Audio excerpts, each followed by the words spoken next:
Good morning students.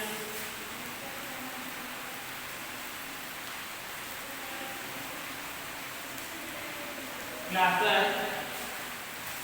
हम पिछली class में आपको पढ़ा रहे थे वाटसन एवं क्रिक मॉडल डीएनए स्ट्रक्चर, और आज हम आपको पढ़ाएंगे डीएनए के कार्य यानी कि फंक्शंस ऑफ डीएनए। तो हेडिंग वाली जो क्लास का टॉपिक है वो है डीएनए के कार्य।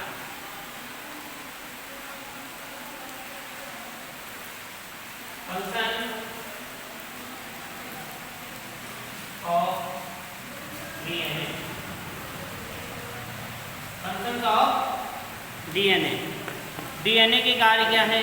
तो डीएनए के कार्य निम्नलिखित है, यानी कि बहुत से ऐसे कार्य हैं जो डीएनए के द्वारा होते हैं। जो डीएनए ही हमारे संपूर्ण शरीर में क्रिया प्रतिक्रिया करता है। तो सबसे पहले लिखेंगे आनुवांशिक सूचना। नंबर 1 प्रश्न में आनुवांशिक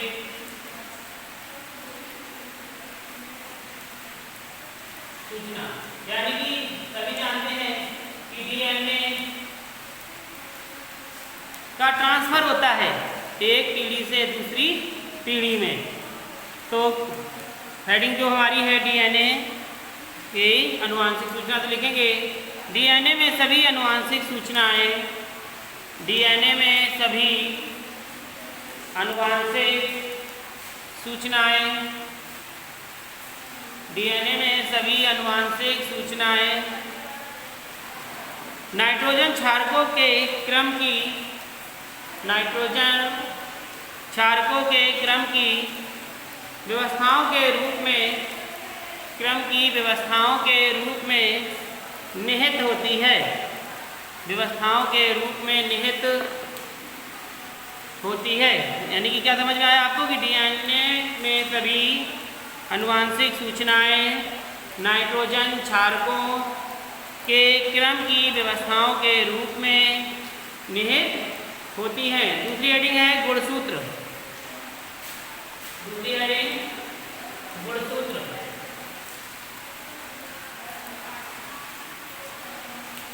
दूसरी हेडिंग डालेंगे गुणसूत्र। तो लिखेंगे डीएनए गुणसूत्र पर पाए जाते हैं, डीएनए गुणसूत्र पर पाए जाते हैं जो कोशिका विभाजन के दौरान, जो कोशिका विभाजन के दौरान डीएनए के समान, डीएनए के समान वितरण हेतु आवश्यक होते हैं, जो डीएनए के समान वितरण हेतु आवश्यक होते हैं। तो ये समझ में आया आपको कि डीएनए गुणसूत्र पर पाए जाते हैं तथा कोशिका विभाजन के दौरान डीएनए के समान वितरण हेतु आवश्यक होते हैं। तीसरी हेडिंग डालेंगे द्विगुणन। द्विगुणन।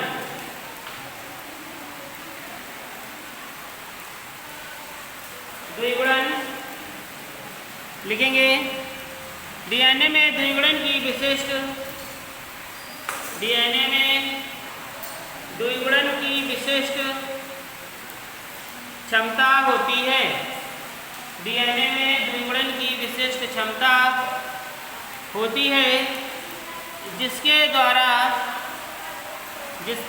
आनुवांशिक सूचनाएं, जिसके द्वारा आनुवांशिक सूचनाएं एक पीढ़ी से दूसरी पीढ़ी में, आनुवांशिक सूचनाएं एक पीढ़ी से दूसरी पीढ़ी में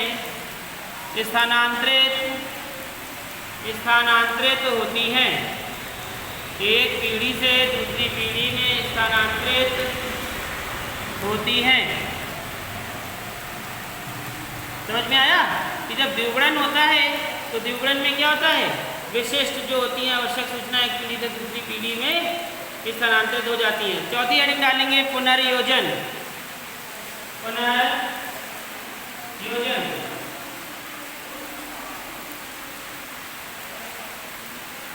पुनर्योजन। पुनर्योजन क्या है? यानी कि अर्धसूत्रण के दौरान, अर्धसूत्रण के दौरान पुनर्योजन होता है। अर्धसूत्रण के दौरान पुनर्योजन होता है। पुनर्योजन होता है। अगली हेडिंग डालेंगे उत्परिवर्तन। उत्परिवर्तन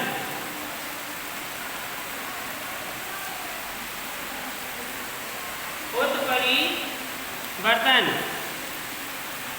तो लिखेंगे किसी नए नाइट्रोजनी क्षार के, किसी नए नाइट्रोजनी क्षार के जुड़ने या हटने, जुड़ने या हटने या गलत द्विगुणन के कारण, या गलत द्विगुणन के कारण नाइट्रोजनी क्षारों के अनुक्रम में, द्विगुणन के कारण नाइट्रोजनी क्षारों के अनुक्रम में परिवर्धन होने को उत्परिवर्तन, परिवर्धन होने को उत्परिवर्तन कहते हैं, उत्परिवर्तन कहते हैं। समझ में आया कि किसी नए नाइट्रोजनी क्षार के जुड़ने या हटने या गलत द्विगुणन के कारण नाइट्रोजनी क्षार के अनुक्रम में परिवर्तन को उत्परिवर्तन कहते हैं। अगली हेडिंग है कोशिकीय उपापचय। कोशिकीय उपापचय, कोशिकीय उपापचय, कोशिकीय उपापचय लिखेंगे। यह विशिष्ट आरएनए, यह विशिष्ट RNA protein, RNA protein enzymes तथा हार्मोन्स के संश्लेषण द्वारा, एंजाइम्स तथा हार्मोन्स के संश्लेषण द्वारा कोशिका की विभिन्न उपापचयी क्रियाओं को, कोशिका की विभिन्न उपापचयी क्रियाओं को नियंत्रित करता है, उपापचयी क्रियाओं को नियंत्रित करता है। अगली हेडिंग है विभेदन। विभेदन, विभेदन, विभेदन में देखिए डीएनए पर उपस्थित कुछ, डीएनए पर उपस्थित कुछ विशिष्ट जीन्स, उपस्थित कुछ विशिष्ट जीन्स के सक्रिय होने के कारण, अब देखिए जैसे कोई जीन्स है, अब जो पहले पढ़ा हुआ था लेकिन जैसे ही मैं पहुंचा तो वहाँ सक्रिय हो गया, तो सक्रिय होने के कारण डीएनए पर उपस्थित कुछ विशिष्ट जीन्स के सक्रिय होने के कारण जीव के अंगों व उसके कार्यों का विभेदन होता है, व उसके कार्यों का विभेदन होता है। अगली है हेडिंग अनुलेखन। अनुलेखन,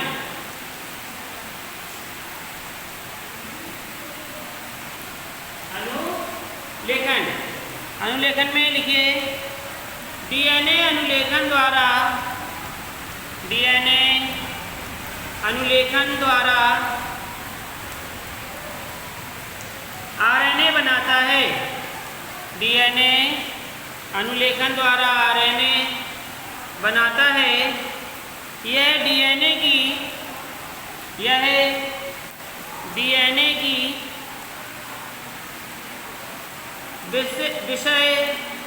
विषम उपापचयी, यह डीएनए की विषम उपापचयी सक्रियता है, विषम उपापचयी सक्रियता है। अगली है विकास। विकास,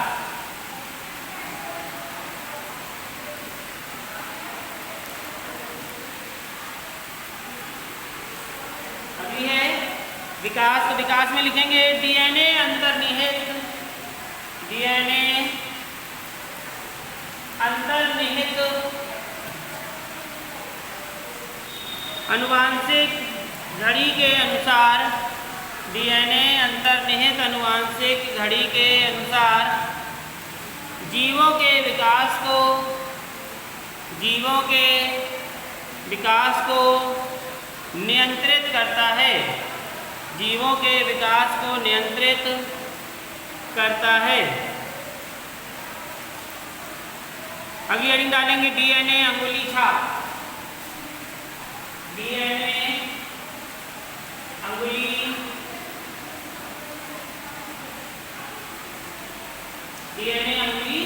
छाप।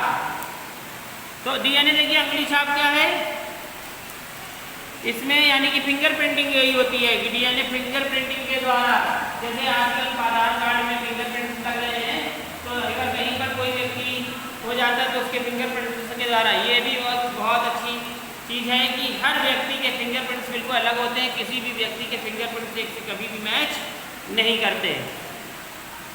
तो लिखें डीएनए पर उपस्थित पुनरावृत्त क्रम, डीएनए पर उपस्थित पुनरावृत्त क्रम प्रत्येक व्यक्ति के लिए विशिष्ट होता है। प्रत्येक व्यक्ति के लिए विशिष्ट होता है। डीएनए अंगुली छाप में, डीएनए अंगुली छाप में डीएनए की विशिष्टता का प्रयोग किया जाता है। डीएनए की विशिष्टता का प्रयोग किया जाता है। आपने देखा होगा कि जैसे ये उंगलियां है और उंगलियों में इस प्रकार से संरचना बनी होती है, तो प्रत्येक व्यक्ति चाहे कोई भी हो, तो सबकी ये जो फिंगरप्रिंट्स होते हैं सभी के डिफरेंट होते हैं। किसी के फिंगरप्रिंट्स किसी भी व्यक्ति से मैच नहीं करते हैं। अगली हेडिंग डालेंगे जीन चिकित्सा। जीन चिकित्सा।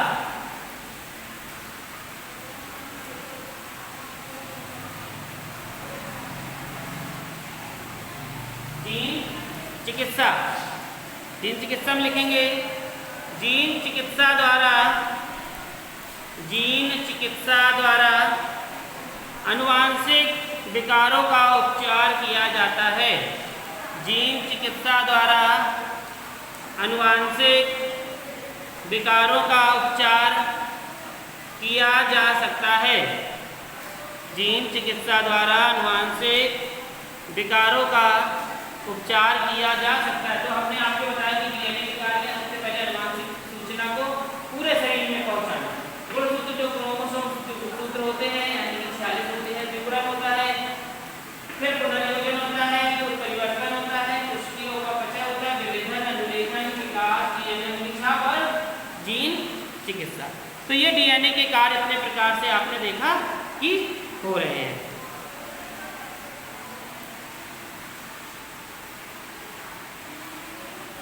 अब हेडिंग डालेंगे डीएनए की पैकेजिंग या पराकुंडलन। हेडिंग डालिए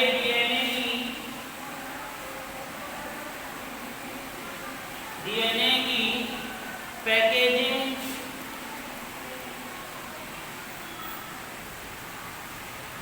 व पराकुंडलन। डीएनए की पैकेजिंग व पराकुंडलन। तो देखिए डीएनए की पैकेजिंग क्या है तथा इसमें पराकुंडलन किस प्रकार से हो रहा है। तो देखो डीएनए कोशिका के छोटे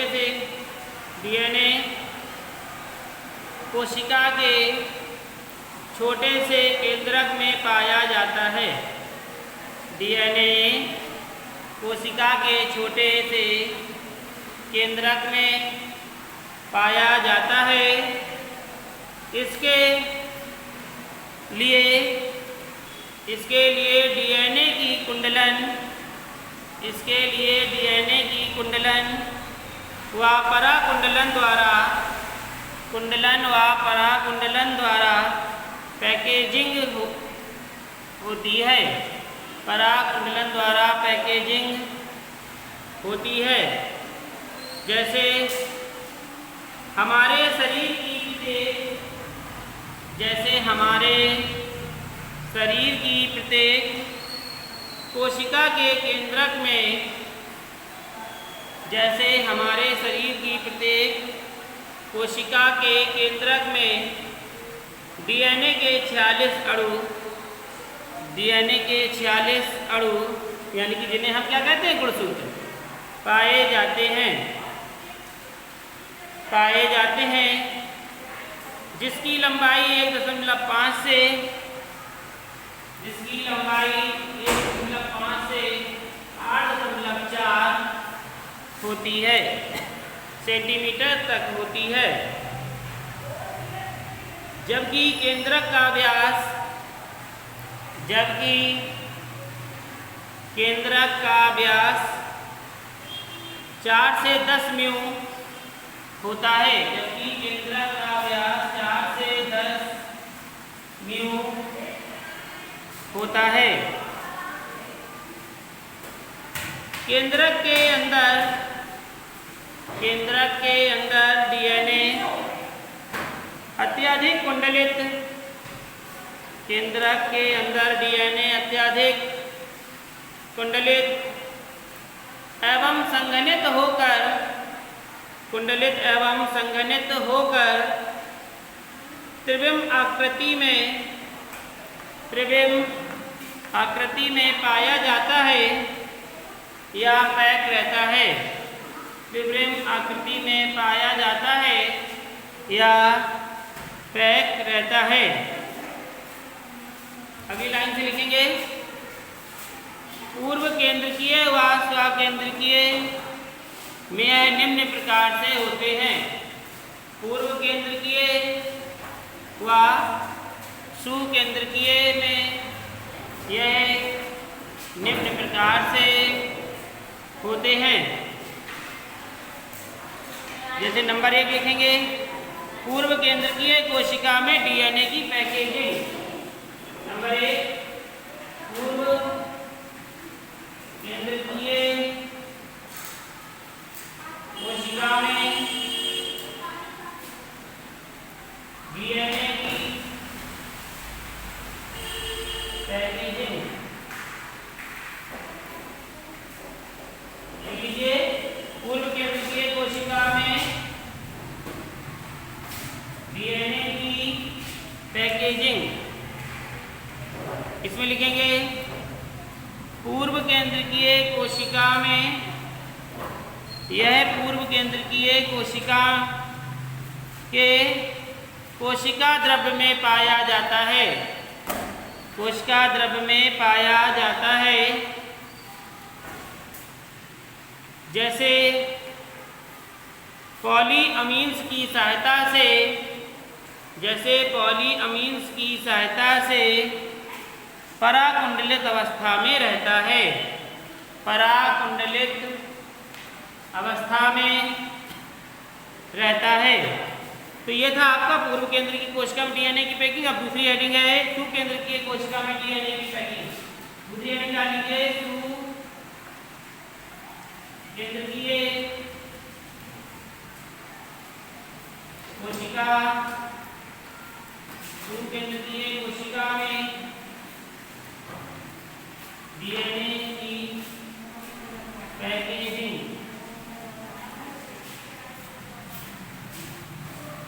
सु केंद्रीय कोशिका में डीएनए की पैकेजिंग लिखेंगे। सु केंद्रीय कोशिका में डीएनए की पैकेजिंग, सु केंद्रीय कोशिका में डीएनए की पैकेजिंग लाइसिन व आर्जिनिन युक्त, लाइसिन व आर्जिनिन युक्त क्षारीय प्रोटीन से होती है, क्षारीय प्रोटीन से होती है, जिन्हें हिस्टोन कहते हैं, जिन्हें हिस्टोन कहते हैं। 1981 में 1981 में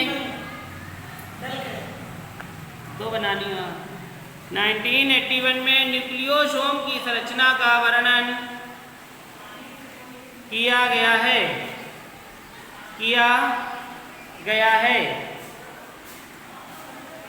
तो आज यहीं तक कराते हैं, कल इसके बाद हम आपको कराएंगे।